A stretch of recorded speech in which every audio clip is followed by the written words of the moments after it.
Tonight, an exclusive 5 on Your Side investigation. A Northeast Ohio man accused of ripping people off across the country and caught in the middle of it all, children. It may be the demise of our school that, like Julie said, has been around for over 60 years. Well, tonight that man is running a new business under a different name, but allegedly up to the same old tricks. 5 on Your Side Chief Investigator Ron Regan shows us what he found out that is now the target of a federal investigation. Well, that's right. The FBI is looking into the business dealings of a Northeast Ohio company and the man behind it. A man we found has left behind a trail of victims across the country. From churches to daycares to nonprofits, our investigation has uncovered victims across the country alleging theft, fraud, and deceit. Complaints triggering a federal investigation into this man and how he's harmed those who can least afford it, including this camp for the disabled. Police reports show it paid $2,500 down for soft tiles that were never delivered. And many customers saw this video online. American Safety Surface claims it's a leader in playground safety nationwide. Instead, customers tell a very different story. Like this church in Utah. It turned over $6,500 for a preschool playground it never received. 6 months later and across the country, it happened again. We found Chris Harden and American Safety Surface.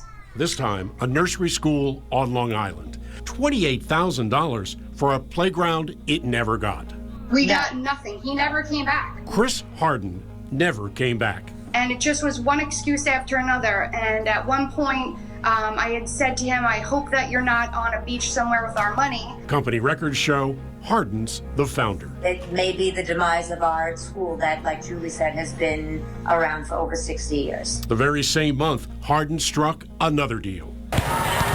This time, a family-owned sports center north of New York City. We signed his contract and we gave him a deposit of over $28,000. $28,000 for work that was never done. It was a real hardship for us. We're a family-owned small business. A hardship for them and plenty of others. Our investigation found more than a dozen customers across the country who say they were ripped off.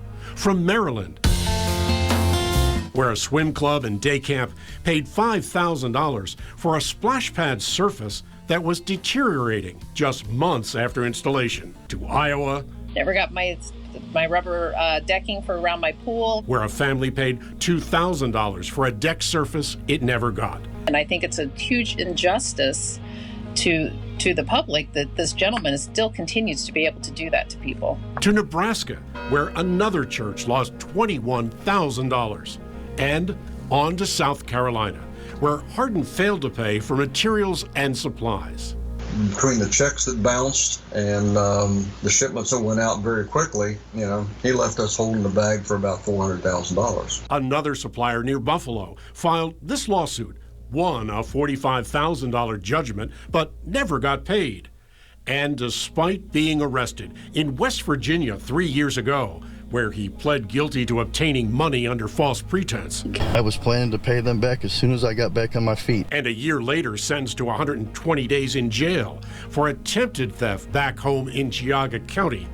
Harden remains in business, living in this secluded home in a Cleveland suburb, while a trail of former customers are left behind. He'll try anything. Now called Park Pet and Play, there are more complaints. A Texas contractor says Harden's new company owes him $28,000. But when we tried to speak with him, I have a couple of questions about your business practices, if I could talk to you. That's all right. Are you aware that there's an FBI investigation into you? You are? And can you explain this, Chris? Chris, have you ever ripped anybody off? Well, this is your mugshot. he drove off in a luxury SUV. there's nothing being done to keep this gentleman from doing it to somebody else. And that was my main concern. I didn't want anybody else to get ripped off like I was. And law enforcement sources say Hardin's case is now with prosecutors who will ultimately determine whether he intended to defraud customers or is simply a lousy businessman. I'm Chief Investigator Ron Regan. FBI's on the case now. We'll keep you updated.